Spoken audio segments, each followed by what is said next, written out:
Hello.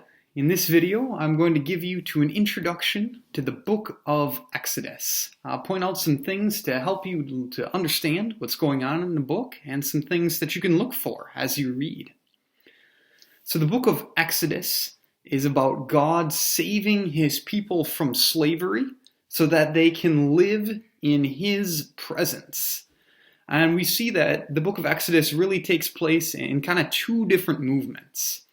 First, there's a beginning section that focuses on God freeing his people from slavery. That's probably about chapters 1 through 18. Then the second section, chapters 19 through 40, focus on how God gives his people freedom for life in his presence. The book of Exodus has this real great focus on the relationship between God and his people. God shows his faithfulness to his promises that he made to Abraham and Isaac and Jacob and their families in the book of Genesis. We see that God loves his people, that he cares about what is being done to them.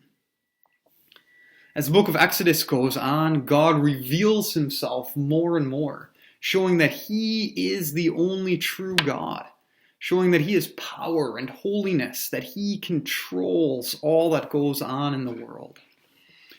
It's an important thing that we learn in the book of Exodus, and we see this later throughout the Bible, that first God saves his people. First he sets them free, and then they respond gratefully by serving him. God doesn't tell us to serve him so that we can earn the right to be his people. God saves us in love, and then he teaches us how we can live as his people, how we can serve him. So the book of Exodus has quite a few big events. Early in the book, we get the story of the burning bush, where God calls Moses to be the human leader as he's bringing his people out of Egypt. God reveals himself and his name to Moses. Then we have the story of the Exodus itself, and especially the crossing of what we call the Red Sea. Then we have the story of God coming to Mount Sinai and giving his people the 10 Commandments, teaching them how to live as his people now that he's brought them to himself. We also have the story of God teaching his people how to build the tabernacle, a place for them to worship him. And then God's presence comes in and he gives this visible sign of glory, of him living among them. There's also a few other famous stories that you'll find as you read the book of Exodus. You get the story of baby Moses being put in the basket in the river. You get the story of the 10 plagues that God sends on the land of Egypt. You get the story of the golden calf and God's people's rebellion against him.